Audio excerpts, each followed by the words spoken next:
Shalom Uvracha, ça me fait très plaisir de vous revoir au SEM qui sème et qui sème des bonnes choses parce qu'on peut semer la zizanie ou on peut semer Baruch Hashem des filles comme il y en a déjà beaucoup qui sont passées par le Bet Aleph et qui maintenant sont mariées, qui sont des filles de Sadikot et qui accomplissent toutes les mitzvot avec beaucoup d'entrain et beaucoup de plaisir. Et c'est un plaisir pour moi, un mérite pour moi aussi de pouvoir donner cours dans ce séminaire. J'aimerais aujourd'hui vous annoncer deux nouvelles, une bonne et une mauvaise. Par laquelle on commence ? La moins bonne. Ah, il y a les pessimistes et les optimistes. Alors, la... C'est pour la bonne. Hein. Ah, pour la bonne. Toda. Alors, la bonne nouvelle,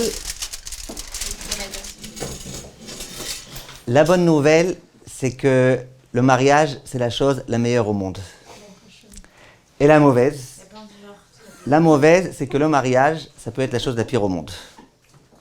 Maintenant, on va essayer, Bezrat Hashem, aujourd'hui, de réfléchir. Pourquoi le mariage ? À quoi ça sert le mariage ? Et pour quelles raisons on devrait peut-être même vouloir se marier ? Et je vous dis pourquoi je voudrais vous parler de ce sujet-là. La première raison, l'une d'entre vous sait très bien pourquoi. Parce qu'elle-même, elle m'a demandé, elle m'a dit, j'aimerais bien que vous parliez du sujet. On nous parle du mariage. Mais pourquoi ? Pourquoi finalement ? Pourquoi ? Qu'est-ce qu'il y a de si urgent dans le mariage ? Deuxième raison pour laquelle je voulais vous parler de ce sujet, c'est que plein de fois, quand il y a des jeunes filles ou des jeunes hommes qui viennent nous demander conseil pour des shidduchim, il faut continuer, il faut arrêter, qu'est-ce qu'on fait ? Et plein de fois, les personnes, elles sont indécises. Et quand on discute avec ces personnes-là, plein de fois, il s'avère que c'est pas qu'elles sont indécises, est-ce qu'un tel, il convient ou pas ? C'est qu'elles ne savent même pas si elles veulent se marier ou pas. Donc c'est sûr que si elles ne savent pas si elles veulent se marier, elles ne savent pas si elles veulent se marier avec un tel. Donc, on a un grand problème. Si on veut pouvoir se marier, et si on veut pouvoir faire des shidduchim, eh ben, il faut savoir d'abord pourquoi on se marie. Et ça, c'est un premier point. Maintenant, en dehors de ça, même pour les personnes mariées, ce cours-là, je pense qu'il est extrêmement important. On doit tous s'interroger. On est marié, très bien, pourquoi ? À quoi ça sert ? Alors c'est sûr qu'il n'est pas question de se dire, si je ne comprends pas à quoi ça sert, je divorce.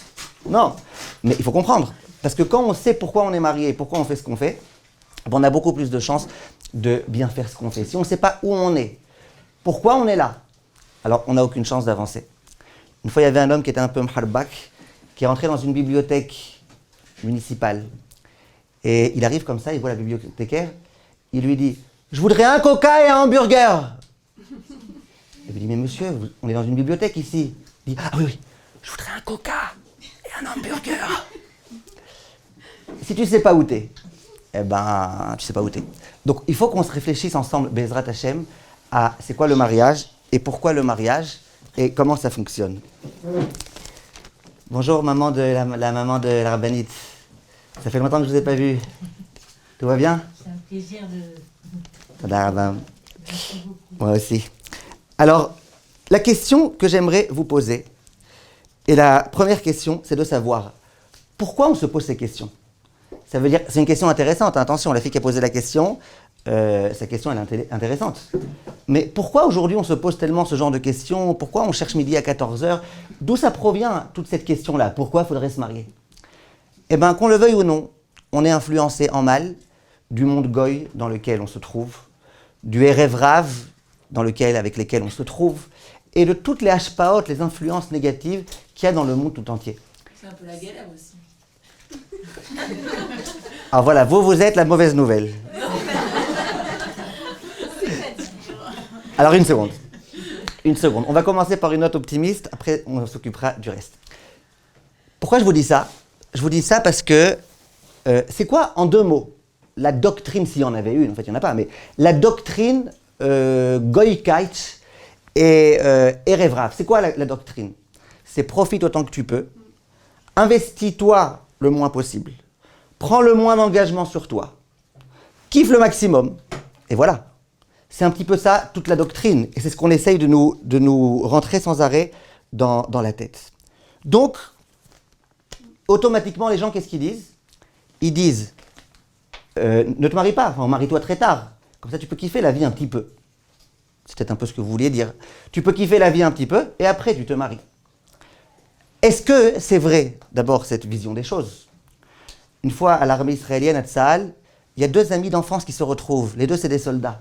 Il y en a un qui dit à l'autre, qu'est-ce que tu fais là ? Il dit, je vais te dire la vérité. Je suis pas marié, je m'embête, j'aime la guerre, donc je suis venu ici.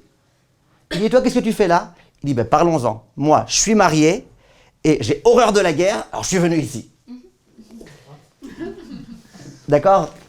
Donc, le soldat, il vient, lui, il avait la guerre à la maison, mais c'est pas censé être comme ça, et ça peut ne pas être comme ça. Mais en tous les cas, il y a des gens qui vont dire, voilà, à quoi ça sert? On n'a qu'à ne pas se marier, et puis on n'a qu'à faire ce qu'on veut, comme on veut, et puis sans engagement, et puis tu me plais, on est ensemble, tu me plais pas, au revoir. Et voilà, on pourrait très bien envisager la vie de cette façon-là. Et c'est ce que beaucoup de gens veulent faire. Pourquoi? Parce qu'on est dans la génération du Khat Pe'ami, des ustensiles à usage unique, et notre ami Bennett, il s'est fait un devoir de nous rappeler que peut-être qu'il faut qu'on réfléchisse 2 fois avant d'user le Khat Pe'ami. Et je crois qu'il y a beaucoup de familles harédiotes qui ont arrêté le Khat Pe'ami parce que ça commence à coûter un peu cher. Mais ce que je veux vous dire, il en Khat Pe'ami mon verre? Ouais, ça va. Alors, ce que je veux vous dire, c'est quoi? C'est que c'est quoi le Khat Pe'ami? Le Khat Pe'ami, c'est de dire, je me sers de quelque chose tant qu'il m'est utile. Dès qu'il m'est plus utile, qu'il me convient plus, qu'il est sale, qu'il a un problème, poubelle. Les gens aujourd'hui, ils ne sont pas attachés à leurs biens. Pourquoi? Parce qu'ils savent très bien que de toute façon, ça va bientôt s'abîmer. Et puis, on noue un lien avec rien. On noue un lien avec personne. Et c'est un petit peu la mentalité ambiante dans laquelle on se marie. Et puis, tant qu'on va bien, on est ensemble. On va plus bien, on divorce. C'est une option tellement facile, tellement simple. Et il y en a qui vont dire, alors pourquoi se marier?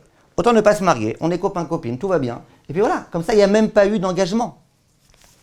Donc il y a des gens qui disent, le mieux, c'est peut-être de ne pas se marier. Et donc nous, en tant que juifs, on se pose la question. Moi, je dis la vérité, quand on me pose la question, quelle est, à votre avis, la cause majeure et principale des divorces? Je réponds de façon très simple, c'est le mariage. C'est le manque de Avodat Amidot. Hein? C'est le manque de Avodat Amidot. Ouais, c'est vrai aussi. Mais s'il n'y avait pas de mariage, il n'y aurait pas de divorce. Et pourquoi les gens alors... Hein? Des fois, il y a des divorces parce que les gens ne sont pas mariés. Voilà, exactement. Il y a des divorces parce que les gens ne sont pas mariés. Et la vérité, c'est que... Donc aujourd'hui, les gens, les juifs, tzadikot comme vous, ils se posent la question. Elles se disent, nous, on nous dit qu'il faut se marier. Pourquoi? À quoi ça sert? Alors parfois, il y en a, on leur demande, elles ne savent même pas. Elles disent, c'est la mode. Alors ces filles-là, je leur dis d'abord, mariez-vous très très vite, parce que plus ça va, moins c'est la mode de se marier. Vous êtes d'accord avec moi? C'est plutôt la mode de divorcer. Et ensuite, je m'empresse de dire aux filles que quand vous dites le matin « moda ani », ça ne veut pas dire « je suis à la mode ». Ça veut dire autre chose. Donc, il n'y a pas de devoir d'être à la mode, surtout quand la mode est complètement idiote, il n'y a pas de devoir d'aller à la mode. Une grand-mère, elle arrive à la maison, elle voit le jeans de son petit-fils troué au niveau du genou. Elle est gentille, elle dit, le pauvre, mon petit-fils. Elle vient, lui recoue, lui rentre à la maison. Qui est-ce qui m'a abîmé mon jeans? C'est une mode de fou. Aujourd'hui, on vit dans un monde de fou.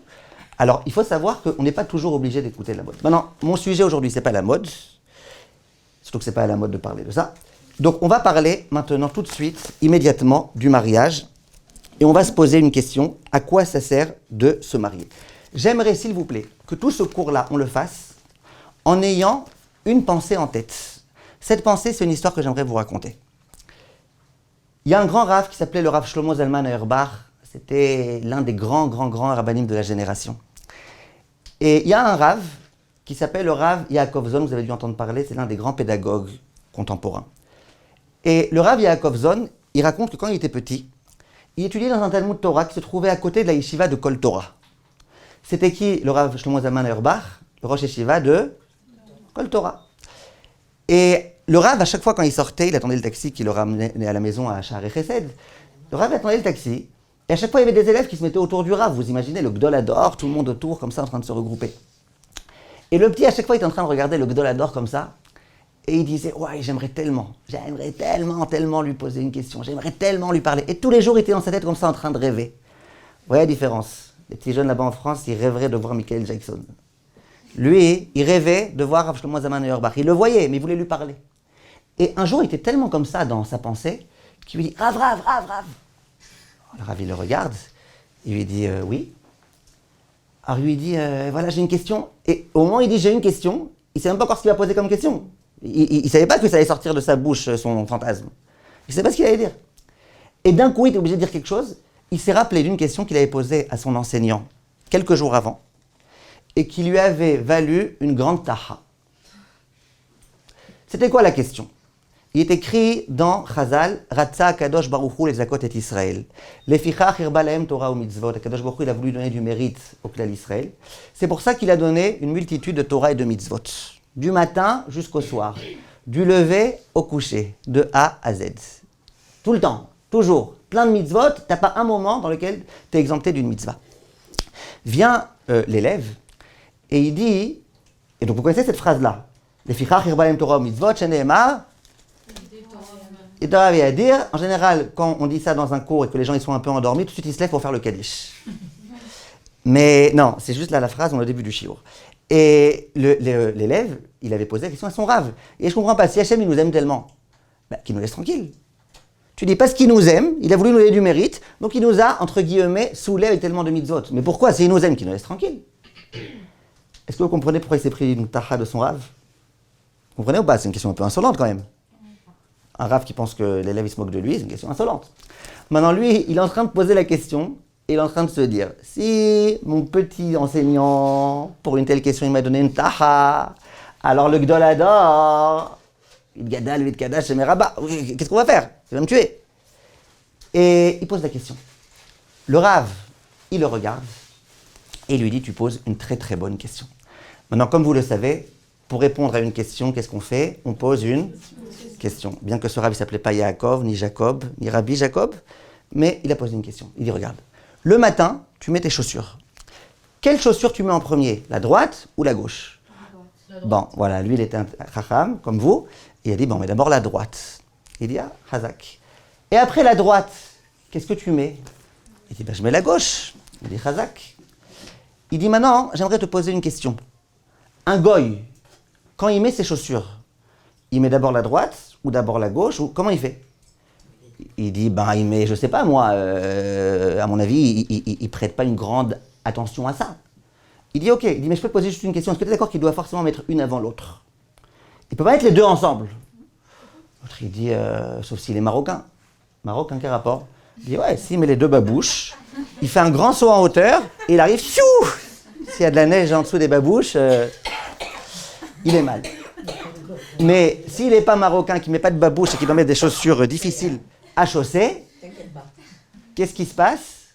Eh bien, il doit forcément en mettre une et après l'autre. N'est-ce pas? Vient le rave et dit, regarde, le goy, il met les chaussures l'une après l'autre. Toi, tu mets les chaussures l'une après l'autre. Toi, tu mets d'abord à droite après la gauche, lui, il met d'abord à droite après la gauche, ou vice-versa. Il prête aucune attention à ça. Mais en tous les cas, il passe le même temps que toi. Il dit, et qu'est-ce qui se passe? C'est quoi la différence finalement entre toi et lui? C'est la halakha. C'est la halakha. Mais c'est quoi à part ça? C'est le salaire. Toi, tu mets la droite parce qu'Hachem a demandé, puis tu mets la gauche parce qu'Hachem a demandé, et tu reçois un salaire. Le goy, il met ce qu'il veut, et il reçoit un salaire. Mais en deux mots. Salaire. Nous, on a un bon air, et lui, il a un salaire. Mais il n'a pas de mérite.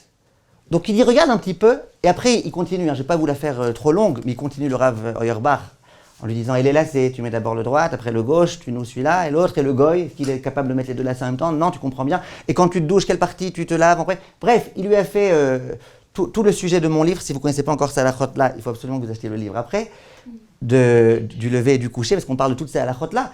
Mais toutes ces halachot-là, il commence à lui passer en revue. Et après, il lui dit, tu comprends, maman, c'est quoi Rasa, Kadosh Baruch Hu, les Zakot Israël? Des actes que de toutes les façons on aurait dû faire, qui en plus sont pour notre bien, quelquefois. Même quand ils ne sont pas forcément pour notre bien en particulier, même quand on ne comprend pas pourquoi c'est pour notre bien. Mais en tout cas, c'est des actes que de toutes les façons, tout être humain est censé accomplir. C'est quoi la différence entre nous et eux? C'est que nous, pour ces mêmes actes, on reçoit un salaire. Alors que eux, pour ces mêmes actes, ils ne reçoivent pas de salaire. Donc tu vois qu'Hachem, il nous aime. Pourquoi ça te change beaucoup de mettre d'abord à droite après la gauche et de laisser d'abord la gauche après la droite? C'est pas très difficile. Eh bien, ça, c'est l'idée que le Rav disait. Et cette idée-là, je pense qu'elle est importante dans tous les domaines de la vie. Quand je donne des cours sur la pureté familiale, combien je mets l'accent sur ça, sur cette histoire-là?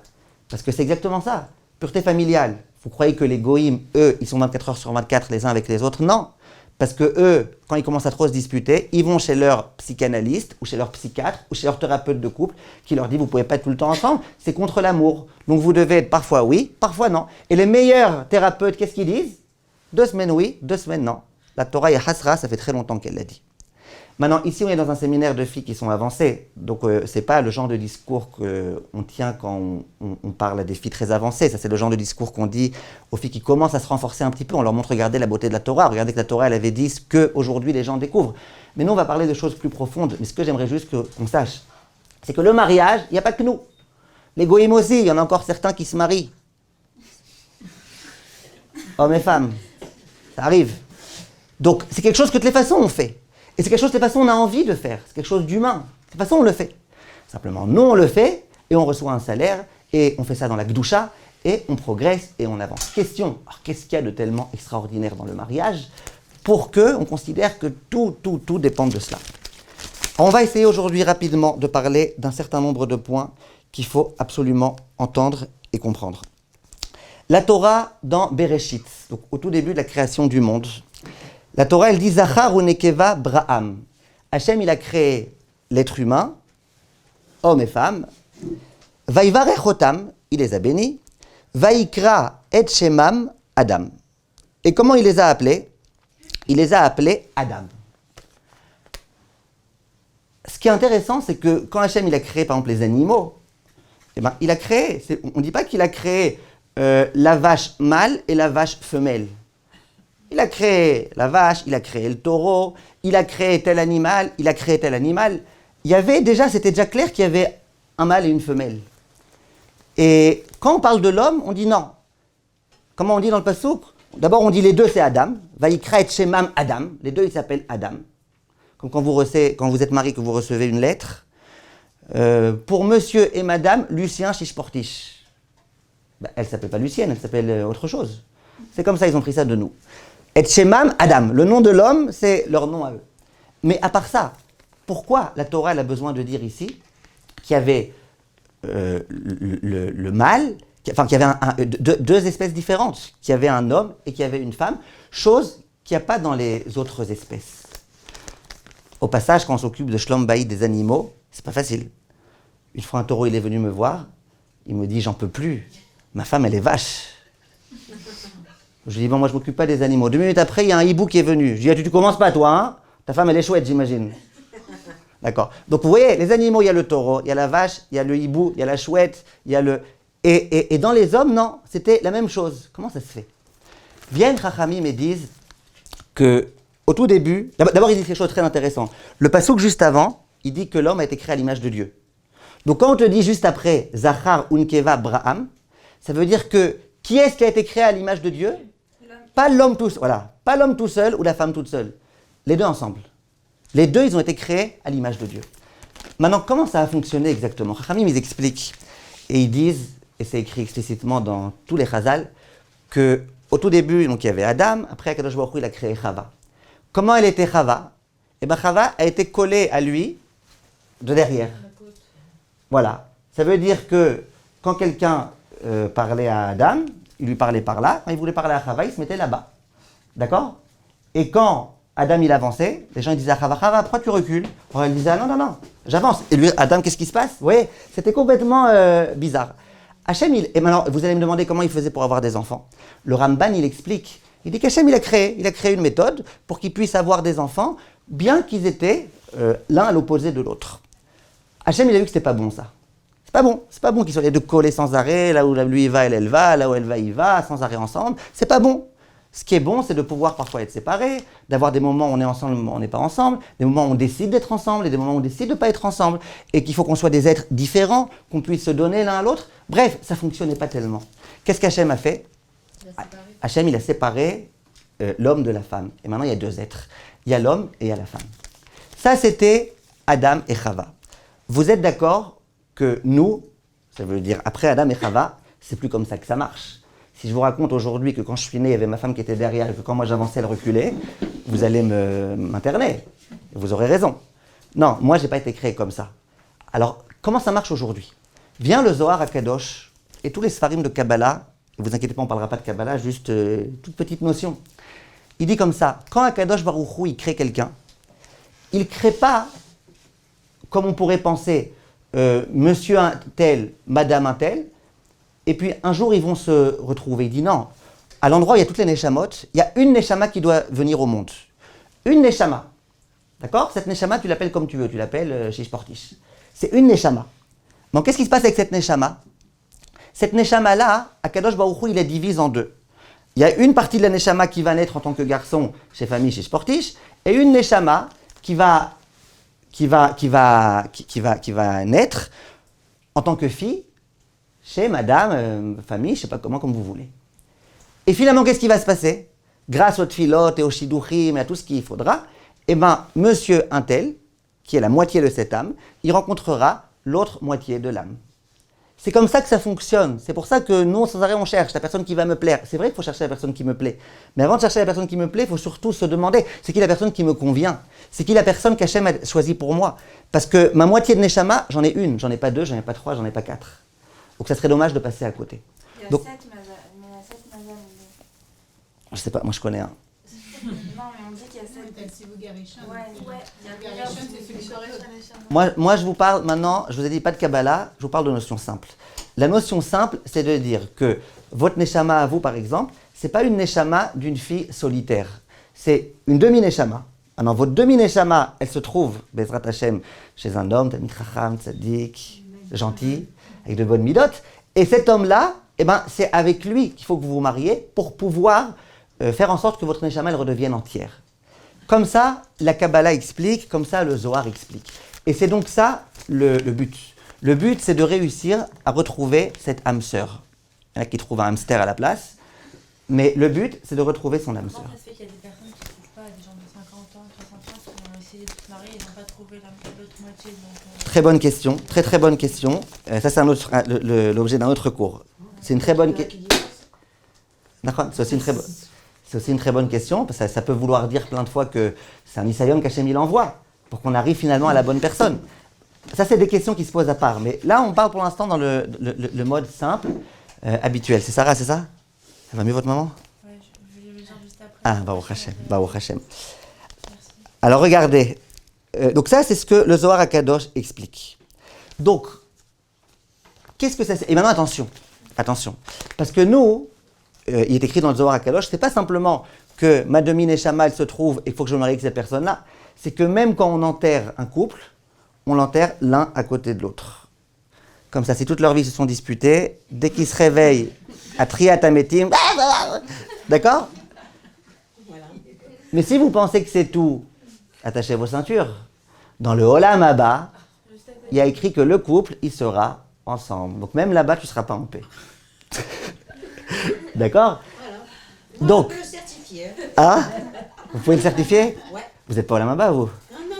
C'est vrai que le Bet Aleph, c'est Mehen Olam Haba, mais... Parce que mes parents, Oui. ils se sont déchirés toute leur vie. Ils sont restés ensemble. Hein. Et 10 ans après, quand ma mère elle était niftéret, le Rav qui était à côté de moi, il m'a dit « Regarde où il est ton frère. Il est en face de ta mère. » Ah, c'est ça, vous avez raison. Donc, le principe, c'est de dire qu'on est une Neshama, on est ensemble. Maintenant, qu'est-ce que ça veut dire, tout ce que je suis en train de vous dire? Ça veut dire quelque chose de très simple. Ça veut dire que si je ne me marie pas, je ne parle pas de quelqu'un qui a cherché, et Hachem, il lui envoie une grave épreuve, c'est qu'il ne trouve pas. Je ne parle pas de ça. Je parle de quelqu'un qui déciderait. À quoi ça sert de se marier? À quoi bon se marier? Pourquoi se marier? Pourquoi se prendre la tête? Pourquoi s'arracher l'un l'autre? Pourquoi les belles-mères? Pourquoi il préfère éviter. Et c'est quoi le problème? C'est qu'il passe à côté de quoi? De la perfection, de la shlemut. Pour arriver à la plénitude, j'ai besoin d'être plein, j'ai pas besoin d'être moitié. Si quelqu'un il est entier, il lui manque juste la tête. Ben, il n'est pas entier, il ne pourra pas arriver à la perfection, il ne pourra rien faire. Si quelqu'un il a tout ce qu'il faut, sauf il lui manque la moitié de sa neshama, eh ben, c'est un grand problème. Et c'est pour ça que Chazal disent « Loto veyot Adam levado ». L'homme, il doit pas, c'est pas bon qu'il soit tout seul. Il y a écrit celui qui se trouve sans femme, il se trouve sans joie, et il se trouve sans. Et on nous fait toute la liste. Pourquoi? Parce que tu n'es pas encore toi-même.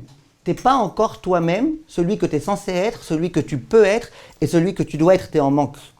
La Gemara, elle dit « Tav le metav tandu mil metav armelu ». Évidemment, je ne ferai pas l'injure de vous traduire cette phrase-là, je sais que vous l'avez comprise. Ça veut dire quoi? Tav le metav tandu mil metav armelu. D'accord, c'est de l'araméen, c'est pas de la magie moderne.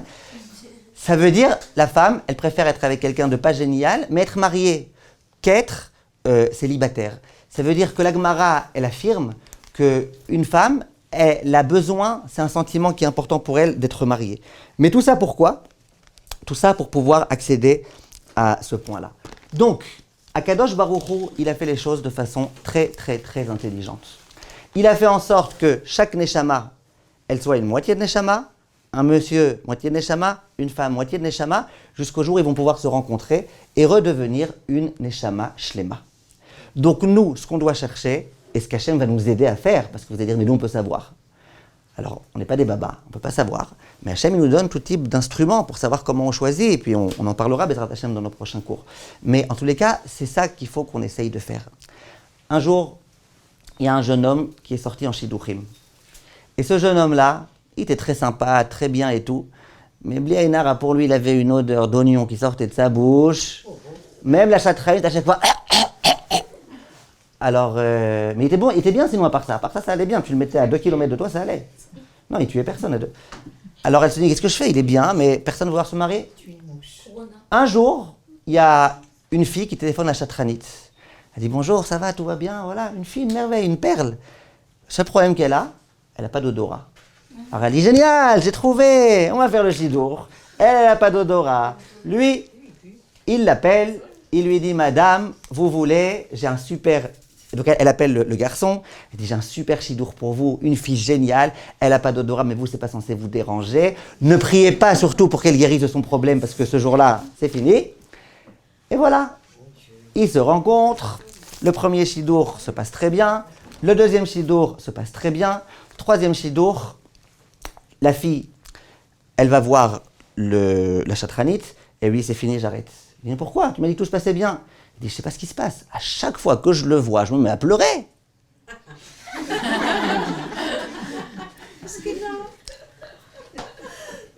Alors elle a arrêté. Il paraît, comme ça la blague elle raconte, il paraît qu'après il a été voir la chatranite, il a dit, pourquoi elle a refusé de continuer avec moi? Et la chatranite, elle lui aurait dit, la fille elle a dit, mêle-toi de tes oignons. En tout cas, tu vois, tout est bien fait. Elle est censée être avec lui, elle qui sent pas, Et dans les Neshamot, c'est pareil. Les qualités de Neshamot, les défauts, le fait qu'il y en a un qui aime bien parler, l'autre qui aime bien écouter, le fait que plein de choses sont faites de sorte à ce que ça puisse fonctionner. Donc, première chose qu'on comprend aujourd'hui, c'est que si nous on pensait que non, je m'en sors très bien tout seul, il n'y a pas de raison, pourquoi pas, maximum j'ai envie de parler à quelqu'un, je téléphone à une copine, il n'y a pas de problème. Non, détrompe-toi. Tu pourras accéder à la plénitude, à la perfection, au maximum, au summum de toi-même, que dans le cas où tu fais les choses. En dehors de ça, vous êtes d'accord que l'essentiel c'est l'Olam Haba? On avait fait un cours au Bet Aleph sur l'Olam Haba. Celles qui étaient là, elles se souviennent. Celles qui n'étaient pas là, si elles se souviennent, c'est qu'elles ont un problème. Et on avait fait un cours, on avait expliqué c'était quoi la grandeur, l'importance du Olam Haba. Et quand on avait participé à ce cours, il y avait qui? Il y avait Serach à ce cours? Non. Ah, il n'y avait pas. Alors, qui était là? Ah, il y avait Rivka peut-être? Moi, je l'avais raté parce que j'avais une bat mitzvah. Ah, vous avez une bat mitzvah, d'accord, vous avez une bat mitzvah. Mazal tov. Il est vraiment top, il est sur le site si vous voulez l'écouter. Ah, Toda Rabba. Alors, ce cours-là, on avait expliqué, et la vérité, moi, quand j'ai préparé ce cours, et les filles, quand elles ont écouté le cours, on est sorti de ce cours-là avec une atmosphère, genre, bon, ce monde-là, l'essentiel, c'est l'Olam Haba. L'essentiel, c'est l'Olam Haba. Et c'est vrai, l'essentiel, c'est l'Olam Haba. Ici, on est de passage. L'essentiel, c'est l'Olam Haba. Maintenant, l'Olam Haba, c'est vrai qu'il y a beaucoup de commentateurs qui disent que là-bas, on aura aussi notre corps dans l'Olam Haba. C'est vrai. Il y en a qui ne sont pas d'accord avec ça, mais la plupart des décisionnaires, ils disent que dans l'Olam Haba, on aura notre corps.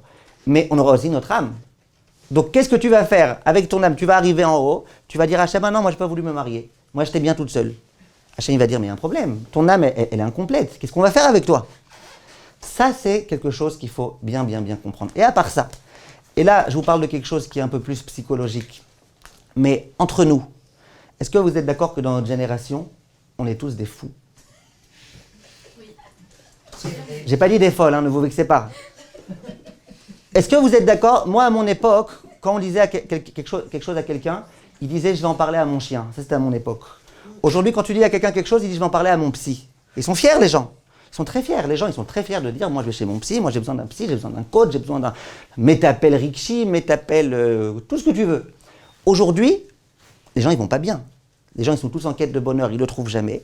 Les gens, ils sont tous en quête de plein de choses. Le monde, il va pas bien.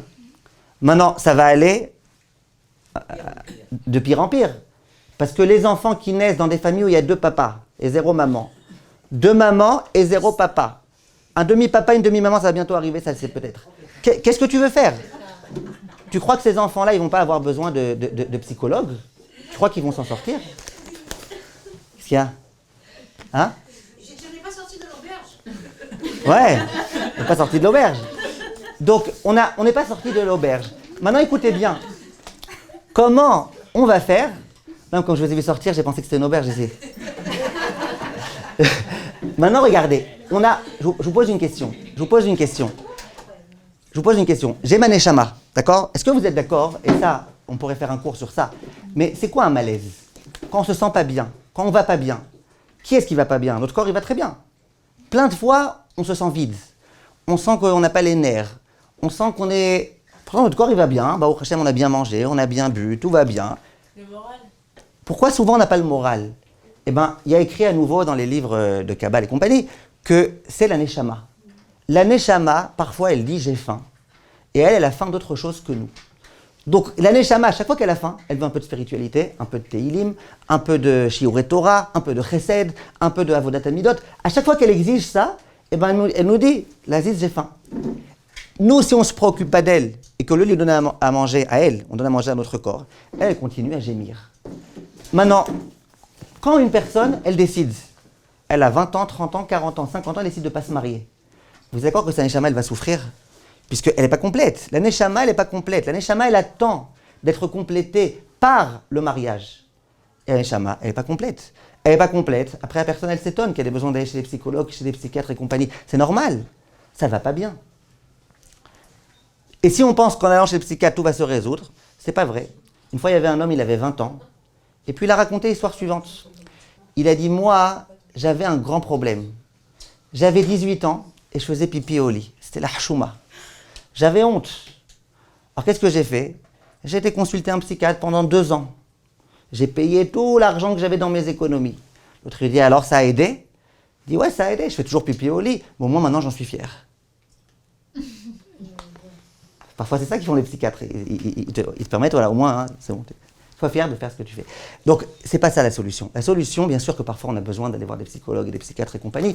Parfois on a besoin. Mais déjà, qu'on fasse en sorte que notre neshama, elle aille bien. Qu'on fasse en sorte, quelqu'un qui passe sa journée dérangé par ses WhatsApp et qui dit c'est bizarre, je me sens pas bien, ma neshama, elle a un problème, c'est normal. Si tu as tout fait pour essayer d'avoir des moments de répit, des moments de tranquillité, des moments de tfila, des moments de spiritualité, et que malgré tout tu vas pas bien, alors ok. Mais si tu fais rien pour que ça aille bien, et que ce que ta neshama elle te demande, tu fais l'inverse, et après tu t'étonnes, eh ben c'est normal. Voilà, la blague du psy, je vous demande, la racontez pas à ma mère. Elle est psy. Donc si vous la voyez une fois, racontez-lui la blague de l'oignon, mais pas celle du psy. Alors ça, c'était le principe que je voulais vous expliquer, c'était le premier principe. Donc premier principe, pourquoi on se marie, et c'est peut-être l'une des raisons les plus évidentes, n'allez pas expliquer ça à des goïms, je ne sais pas s'ils comprendront tout ce qu'on est en train de dire maintenant, mais ce que je suis en train de dire maintenant, c'est que c'est important que ta neshama, elle retrouve l'autre moitié de neshama. Pour pouvoir accéder à la plénitude, tu as besoin de ça. Ça, c'était le premier point. Deuxième point... Il y a un truc que je comprends Ouais. pas. Ça veut dire que pour aider, genre, pour les gens qui ont des problèmes psychologiques, par exemple, ça veut dire qu'ils doivent se marier pour les régler? Non, j'ai pas dit qu'il faut se marier pour régler ces problèmes, parce que parfois, ça peut être encore pire. Ah oui. Ouais, non, j'ai pas dit... D'abord les régler, Oui, après bien se sûr, marier. bien sûr. Moi, je parle d'une autre question. Moi, je dis les gens qui par chita, ils disent « me marie pas ». Naomi, moi, je dis les gens qui par chita, ils disent « me marie pas ». Me marie pas. Tu te maries pas. Les gens, ils se marient pas. Ou les gens, ils se marient avec tout type de personnes qui ne sont pas des personnes avec lesquelles on est censé se marier. Et après, ils se posent des questions. Donc, moi, ce que je suis en train d'essayer d'expliquer juste, c'est pour essayer d'éviter plus tard les problèmes. Et bien, la Torah, elle veut qu'on se sente bien. Donc, quand la Torah, elle te dit « marie-toi », c'est pas pour t'embêter. Elle te dit « marie-toi » parce qu'il faut que tu ailles bien. Et c'est pour ton bien. Et c'est comme ça que tu pourras être bien dans ta peau et dans ta tête et compagnie. Deuxième point dont je voulais vous parler, c'est la mitzvah de Pérou Urvu. La Torah, elle dit, toujours dans Bereshit, et c'est la première mitzvah dans le Sefer HaChinour, elle dit qu'il y a une mitzvah d'avoir des enfants. Maintenant, le Sefer HaChinour, quand il explique cette mitzvah, il dit pourquoi? Sheyeh haolam meyushav. Il dit Hachem, il veut qu'il y ait des gens sur terre. Il ne veut pas que le monde y soit néant, il veut qu'il y ait des gens.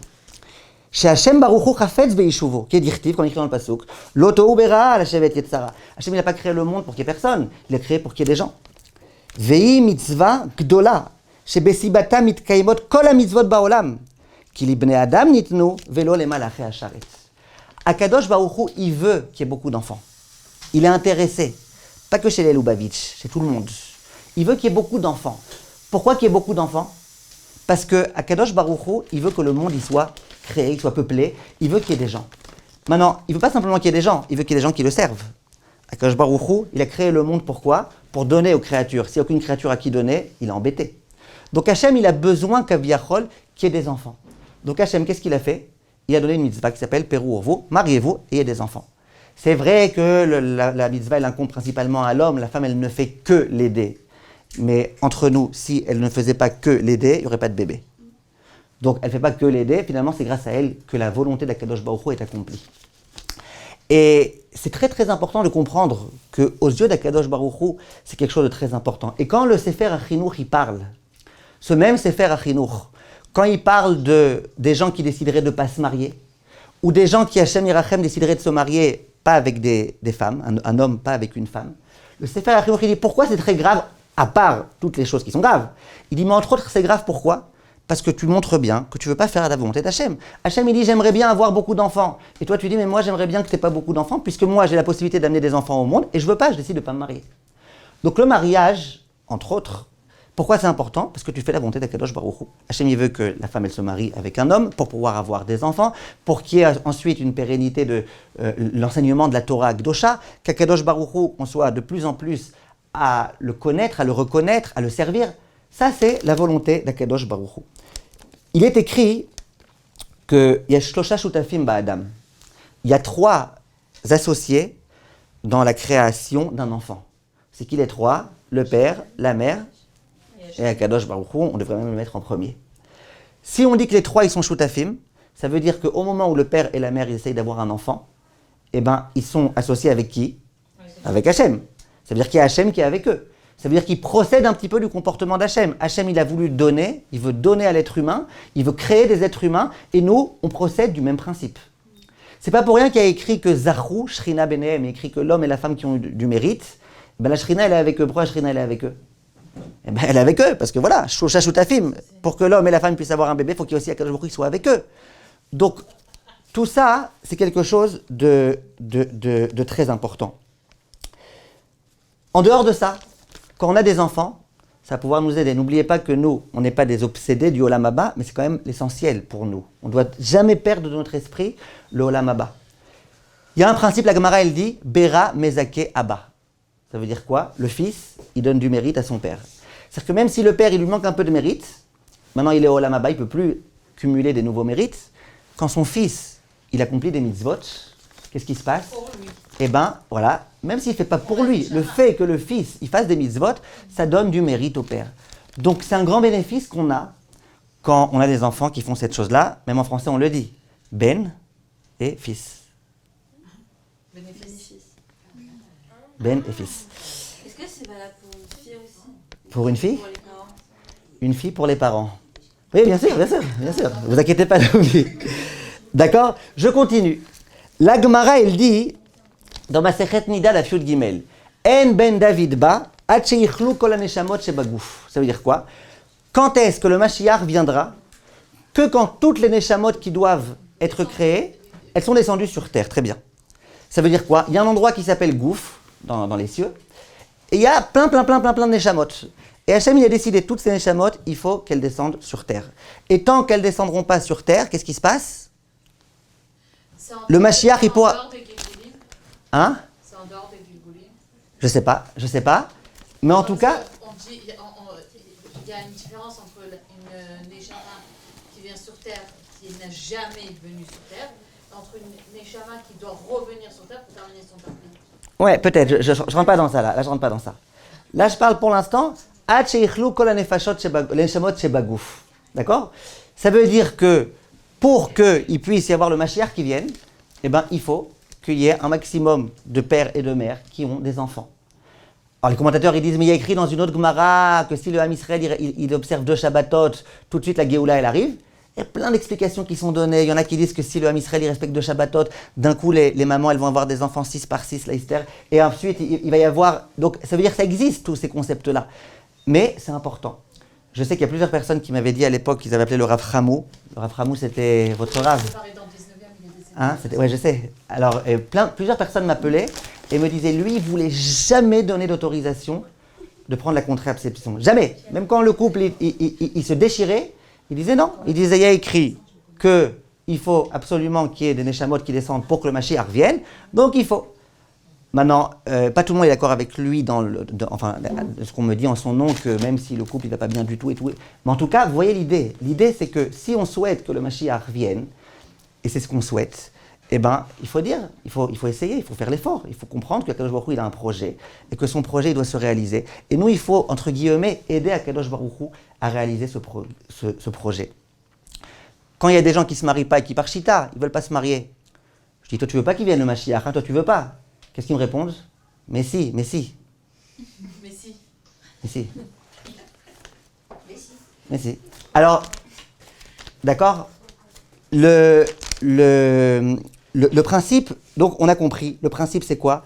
C'est qu'il faut absolument réussir à avoir des enfants. Ça pourra nous aider pour plus tard, pour le Olam Haba et pour tout.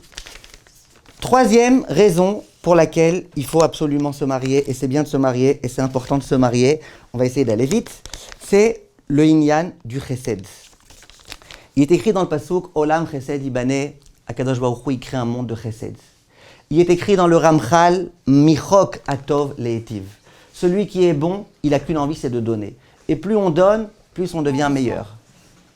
Et plus on devient meilleur. Et c'est important de donner. Parce que dans nos thèmes, quand on donne, dans l'aller-retour des lettres, c'est vraiment... Très bien, ouais. Venatenu, très bien. Non, dans Nathan, dans le Shoresh de Nathan. Nathan aussi, très bien, très bien, Nachon, vous pouvez lire à l'envers. À l'envers et à l'endroit, c'est la même chose. Très bien, vous êtes bon envers l'en, vous, je vois. D'accord, alors le principe, c'est que quoi? Non, hier je donnais un cours et j'ai dit Yitnu, vous pouvez le lire aussi à l'envers. Je l'écris sur le tableau et je vois que j'arrive pas. Après j'ai dit non, c'est pas Yitnu, c'est Venatenu. Et effectivement, ça on peut le lire dans les deux sens. En tout état de cause, ce que je voulais vous dire, c'est que y a un concept qui s'appelle le Chesed. Et Chachamim, ils disent que l'une des raisons pour lesquelles on se marie, c'est pour pouvoir travailler ses midot et pouvoir accéder à la dimension qui s'appelle celle du Chesed. Demande le Rav Friedlander, mais pourquoi tu as besoin de te marier pour faire du Chesed? Fais du Chesed. Avec ton frère, avec ton père, avec ta mère, avec la famille. Pourquoi tu as besoin de te marier pour faire du Chesed? Alors le Rav Friedlander, il donne une réponse, et cette réponse elle est très importante à comprendre. Il dit, il y a une grande différence entre le volontariat et quand tu es obligé. Quand tu me dis pas quoi faire et je peux, le jour où je veux pas ne pas venir, c'est beaucoup plus simple que quand c'est non-stop, 24 heures sur 24, 7 jours sur 7. C'est beaucoup plus simple. Maintenant, en dehors de ça, dit le Rav Friedlander, si je fais pas du chesed un jour avec un ami, eh ben, il pourra obtenir ce chesed de la part de quelqu'un d'autre. Ma femme, mon mari, si je fais pas du chesed avec lui ou avec elle, eh ben, personne d'autre ne pourra faire ce chesed. C'est un besoin qui est nécessaire. Et c'est ça, n'est-ce pas? Et c'est ça, le véritable chesed. Qu'est-ce qu'il y a comme plus grand chesed que de donner naissance à quelqu'un? Alors à nouveau, vous allez dire, mais qui a dit? Imaginez que je lui donne naissance et il souffre toute sa vie. Non, on ne parle pas d'Olam Hazé, on parle d'Olam Haba. Quand tu donnes naissance à quelqu'un, tu lui donnes la possibilité d'accéder au Olam Haba. Quand Paro, il avait décidé de tuer les bébés, n'est-ce pas? De tuer les bébés. Amram, il a dit, ben, c'est comme ça, on n'a plus de bébés. Qu'est-ce qu'elle lui a dit, sa fille? Elle lui a dit plein de choses, voilà, elle lui a dit les filles. Et elle lui a dit aussi, mais au moins, quand tu donnes naissance à un bébé, même si après on le noie, mais au moins il ira au Olam Haba. Or que toi, tu décides de le priver. Il n'y a rien de plus beau que d'offrir à quelqu'un la vie. Parce que la vie, c'est d'abord la vie dans ce monde-ci. Il ne faut pas être trop pessimiste, hein, on peut être optimiste, la vie c'est bien. Et tu lui donnes la possibilité de vivre aussi dans l'Olam Haba. Donc c'est le cadeau le plus beau que tu peux lui donner quand tu donnes naissance à un enfant. Et qu'après tu vas t'occuper de lui. Et qu'ensuite tu continues à faire tout ce que tu fais.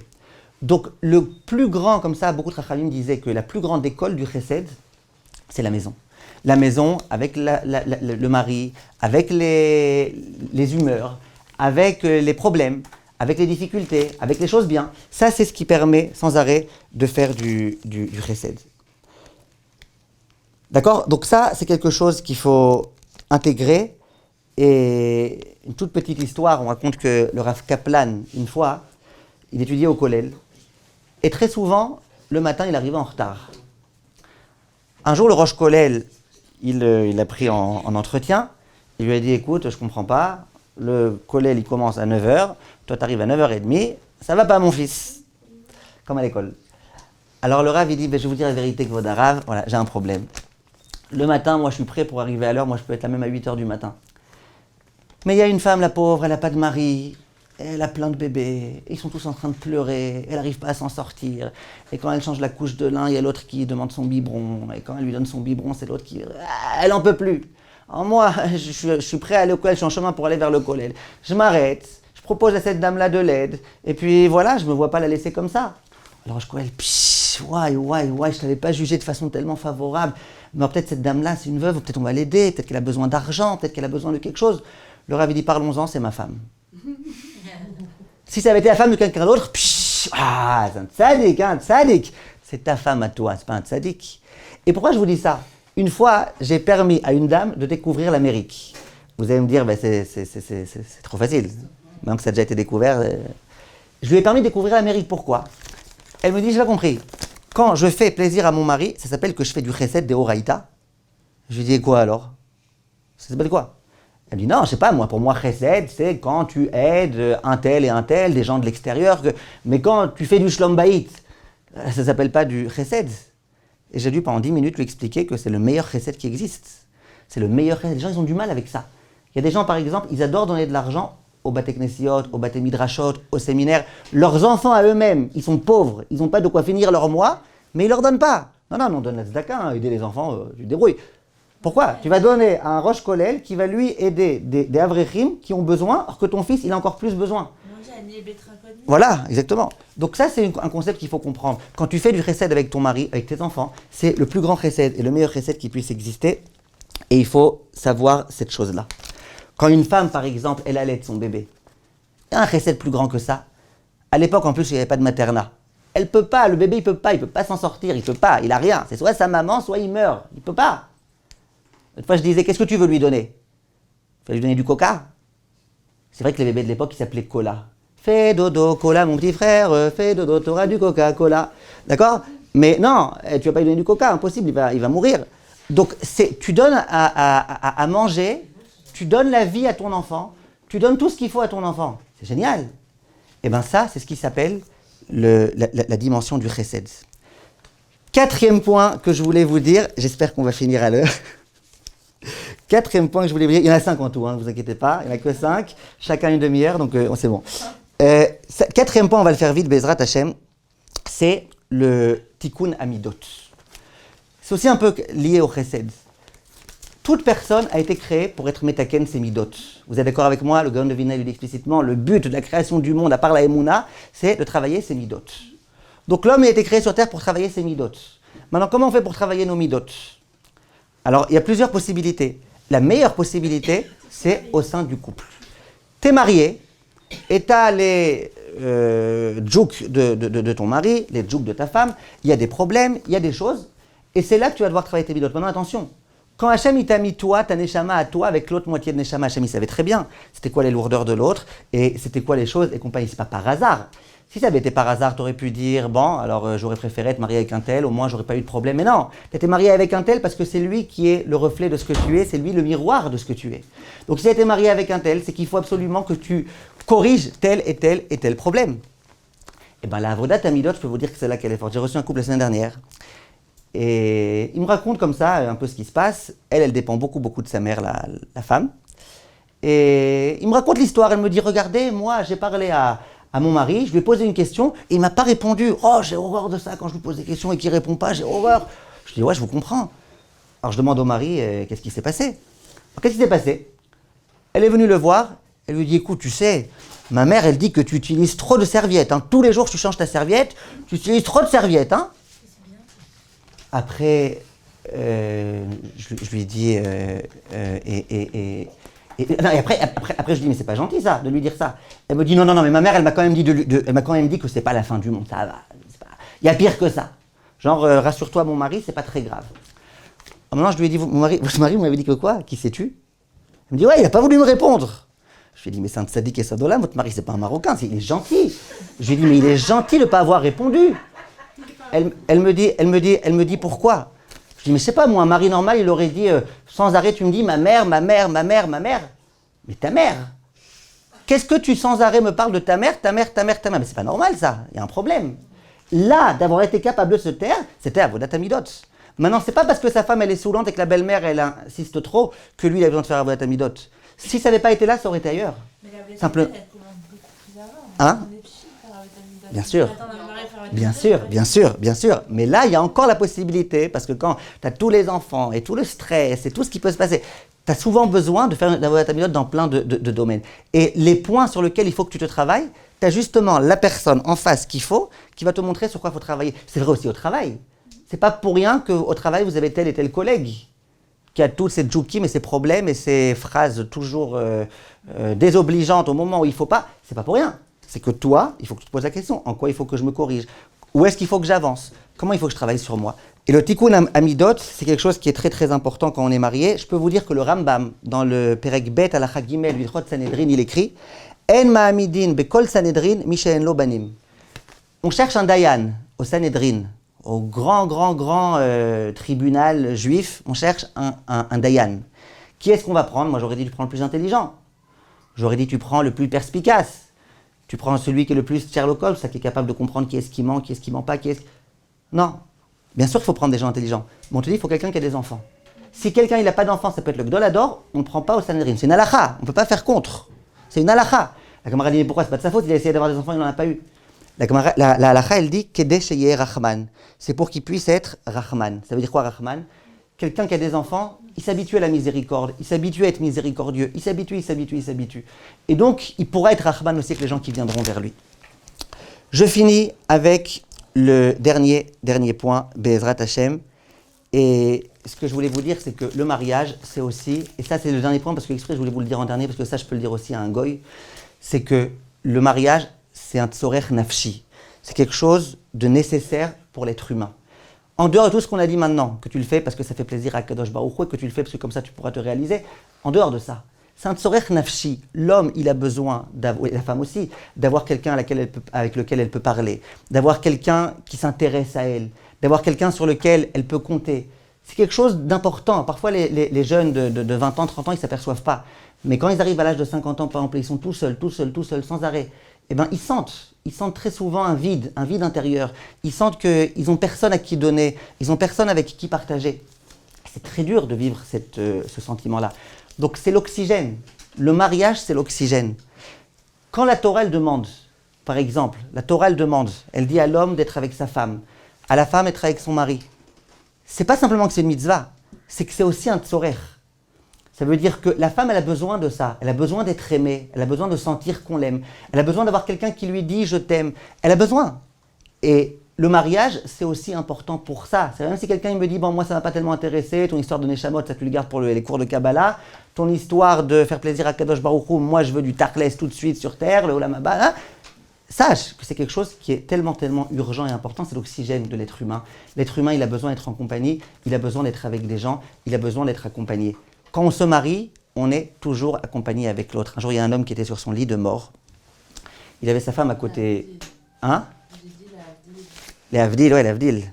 Il avait sa femme à côté de lui. Et puis, il était comme ça en train de lui faire tout son roman d'amour. Il lui dit, tu te rappelles, ma chérie, quand il y a 60 ans, je suis tombé malade, et toi, tu étais à mes côtés. Et elle lui dit, oui, mon chéri, je me rappelle. Tu te rappelles, il y a 27 ans, notre fils, il a eu un accident de moto. Et toi, t'es venu, et tu l'as aidé, t'as allé tous les jours à l'hôpital. Oui, je me rappelle. Et tu te rappelles, il y a 3 ans, on était en voiture, on a eu un accident de voiture, toi et moi, et t'étais avec moi, t'étais présent, t'étais à mes côtés. Oui, je me rappelle.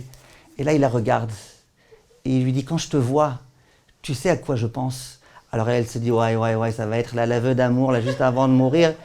Elle lui dit, je pense que tu m'amènes vraiment la poisse, toi.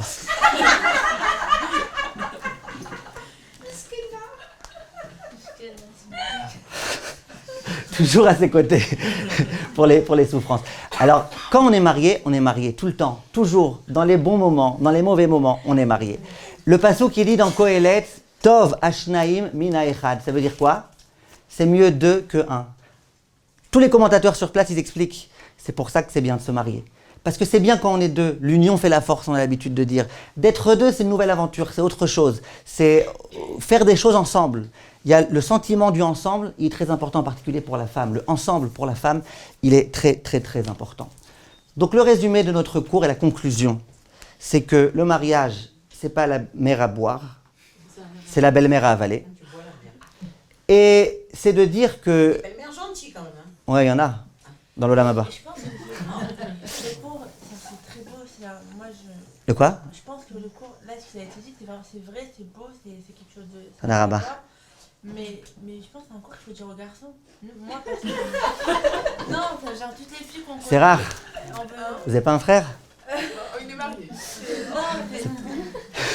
Vraiment, je dis par expérience, j'entends avec des garçons qui ont peur. Vous vous êtes ennuyés là, les filles? Ah non. Non. Non, Ouais, j'ai compris. J'ai compris, ouais. J'ai beaucoup aimé le cours. Tadaraba. Aujourd'hui, dans un monde... On est dans un monde de fous. Aujourd'hui, on est dans un monde de fous. Les filles, elles veulent pas toutes se marier, elles savent pas toutes pourquoi elles se marient. Celles qui se marient que parce que c'est la mode, c'est dommage. Il manque quelque chose. Et après, souvent, elles butent au dernier moment et compagnie. Les filles, elles doivent savoir. Les hommes aussi. Ce cours-là, il est bien aussi pour les hommes, ce cours-là. Il est bien aussi pour les hommes, et en particulier pour les hommes. Il est bien pour tout le monde. Ah oui, c'est évident. Voilà. Donc Be'ezrat Hashem, l'idée avec laquelle on se laisse, Be'ezrat Hashem, j'espère que j'ai répondu à votre question.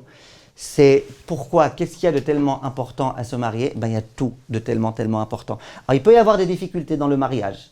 Il y a des difficultés dans tout. Dans la vie, il y a des difficultés. La vie, le Olam Haba, Eretz Israël, ça s'acquiert avec des Issourim, avec des difficultés. Et les difficultés, c'est pas quelque chose qui est censé nous rabaisser, c'est quelque chose qui, au contraire, est censé nous élever, nous réélever davantage. Donc il y a des difficultés dans le mariage, bien sûr. Il y a aussi des difficultés sans mariage. Et les difficultés sans mariage, elles peuvent être beaucoup plus importantes que les difficultés avec le mariage. Quand on comprend qu'on se marie les Shem Shamaim, ça veut dire on se marie parce qu'Akadosh Baruch Hu souhaite qu'on se marie. Parce qu'Akadosh Baruch Hu sait que c'est le bon pour nous. Parce que Hachem ne nous a pas créés pour nous donner des mitzvot et pour nous embêter. Le Ramchal dit Hachem nous a créés pour nous faire du bien. C'est-à-dire que quand Hachem nous dit mariez-vous, c'est-à-dire que c'est pour votre bien. Donc Bezrat Hachem qu'on ait le mérite. J'espère que cette année, vous allez toutes vous marier Bezrat Hachem pour celles qui ne sont pas mariées. Et Be'atzlacha Bezrat Hachem. Et je remercie à nouveau la Rabbanit Agaï. Je la remercie à nouveau parce que moi, j'aime beaucoup être avec les gens qui font les choses des Shem Shamaim.